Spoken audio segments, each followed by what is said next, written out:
Summer is around the corner, and that means one thing: festival season is fast approaching. Some of you were lucky enough to get involved with the festival season last year, but for many of you, this might be the first time back in 2 years. For that reason, we've made this ready for the summer video to help you get back up to speed with the console features that you'll need. Firstly, a note about cleaning the consoles. This is something that has obviously become more relevant over the past couple of years. We recommend not to use gel or liquid hand sanitizers to clean your console. Make sure to check with the rental company as to what cleaning products they are happy for you to use on their console. Before getting to the festival, there are a number of things to find out about the DiGiCo console that you'll be using in order to prepare your session and make sure there are no surprises waiting for you. We have created a DiGiCo festival checklist that is available for download so you can check off the key things you need to find out about the console that you'll be using. So, here's the list. Am I bringing my own DiGiCo console or am I using the house DiGiCo? And which console model will I be using? And which software version will the console be running? Are there any software variants? For example, if you're using an SD12, will it be running the SD1296 upgrade? Or will your ST11 be running ST11i software? What is the console optical ID? What sample rate should you be running at? Is there a festival template session? What racks will I be using and how are they going to be populated? Will I be sharing the rack? And if I am, will I have gain control? How will the racks be connected? Via MADI or optical? If the racks are connected via optical, what will the optical IDs of the rack be? Can I connect a recorder to the system? And what connections are available for that? MADI, UB-MADI, Dante? If you are bringing your own outboard, how will you connect it? Is there a wave system attached to the console? And if so, what version of waves? And do I need to bring my own licenses? Am I allowed to load the sessionly? And most importantly, where's catering? To download the checklist, scan the QR code on screen or look for the link in the description below. There are 2 useful software packages available on our website that you might want to download in preparation for festival season. Firstly, our offline software allows you to build and adjust sessions without a physical console. It's important to make sure that you download the offline software for the correct console model and for the correct software version. The latest version of offline softwares can be found here. Make sure you check with your rental company what software version their console is on, as there's a possibility that they're not using the latest release of software. If that is the case, you can find our legacy offline software going back a number of years here. The second software is Session Convert. Session Convert allows you to convert your session between different console models, which is perfect for the festival season, where you might be regularly switching console model. If moving your session to a console that offers fewer channels and buses, Convert will allow you to choose which channel resources, buses and effects you keep. Like the offline software, you must also be running the same version of Session Convert as the console version that you'll be using. Session Convert software can be found in the same location as the offline softwares. Note, when you convert your session, the console layout will return to default. This is to deal with the fact that different consoles have a different number of work surfaces. This is something to be aware of when building any custom layouts, but we have a tip in our tips and tricks section later on that might make this more manageable. Whilst the offline software is a very useful tool for building a session, we realise that this doesn't always compare to having a real console in front of you. If you're based near our office in Chessington, our doors are always open for you to come in and prep your session in our demo room, where a member of our team will be on hand to provide any help you may need. Get in touch if you'd like to come in to get some console time. If you're not based near our office in Chessington, get in touch with your local rental company or even your local distributor. They may be able to assist in getting you some hands-on console time. Let's think of the scenario where you have a few festivals throughout the summer.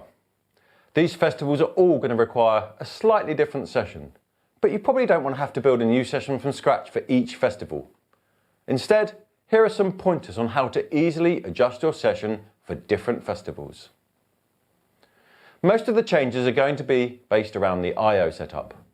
Your audio I/O is likely to change between the festivals, whether this be the patching, the rack, or the card types, or how the racks are connected to the console. I'm on the offline software building my session, and I know that I'll be using an SD rack connected via optical. In audio I/O, we need to add the rack. Since the offline software can't detect physical racks, I have to add the rack manually instead of pressing conform all ports. I'll press Add Port, then select SD rack. I can now give it a name like Festival Rack and tell it how it will be connected. I know that my rack will be on optical loop 1 with ID 14. If the optical ports don't show up here, you might need to enable optical for the offline, which is in Options, Console, Enable Optical. Once I have told it how the rack will be connected, I need to tell it which input cards will be in the rack. To do this, I select the card slots one at a time and then tell it the card type. In this case, it will be mic. You need to do the same for each of the output cards too. Once the rack is set up, or if I've already done a show with this session and want to get ready for the next, I can select a different rack type up here. Select a different method of connection, and if I've got an SD rack, even change the card types. Even though your racks and input patch might change between festival dates, you are more than likely going to want to keep the same gains, phantom and pad settings for each channel, even just as a starting point for each show. The best way to do this is with presets. In the channel setup view, I'm going to make a multi-channel preset for all of my inputs and call it Dan's Rack Gains. I press New, add the name, and then before pressing enter, I press next or tab on the keyboard to enter the number of channels for the preset. In this session, I'm using 48 input channels, so I'll enter 48. I'll then make any patching or rack changes, and I can recall this preset to load the input gains and trim values only for those 48 channels. Another thing to check when adjusting your session between festivals is the audio sync. What is going to be the clock master of the system? In an optical-based system, it's probably going to be optical. But if you're running MADI connected racks, it will probably be the console internal clock. But it's always worth checking with your rental company. And finally, for clocking, what sample rate is the system running at? This can be easily changed through the Session Structure panel. Select the new sample rate and press Restructure. Don't forget that changing the sample rate affects the number of audio channels on the BNC MADI connections. In addition to these methods of adjusting sessions between festivals, here are some more generic tips and tricks for dealing with festival season.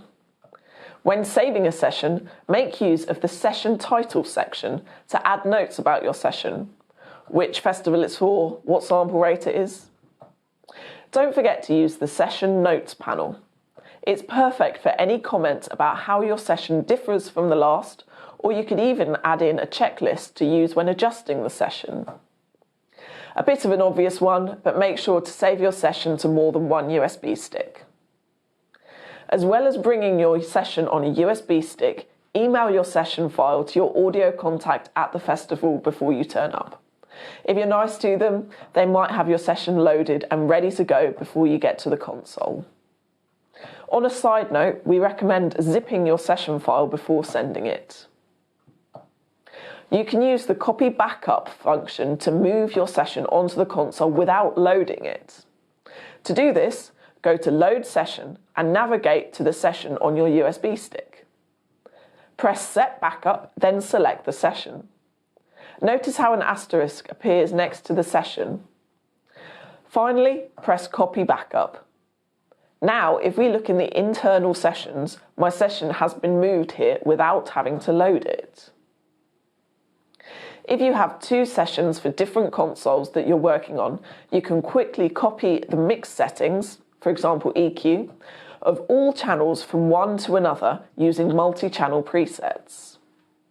If you want to use presets, make sure to give them a personal name, for example Mollie's drum kit, as there may be a lot of generic drum kit presets already on the console. Don't forget about macros. These can be very handy for speeding up your workflow and can be used on any SD or Quantum console. Check out our YouTube for more videos on how to set them up and some ideas of useful macros to make. Finally, if you know that you're going to have to convert your session between consoles, consider grouping your channels in 12s. For example, if you have 10 drum mics, leave channel 11 and 12 as empty channels. That way, when you're set back to a default console layout after converting your session, your channels are already grouped as you want them, and you can just move the fader banks around. As much as we would all like things to go smoothly, we realise that sometimes they don't. If you do find yourself needing tech support, then give us a ring or drop us an email. Our support phone number is even printed on the back of the console.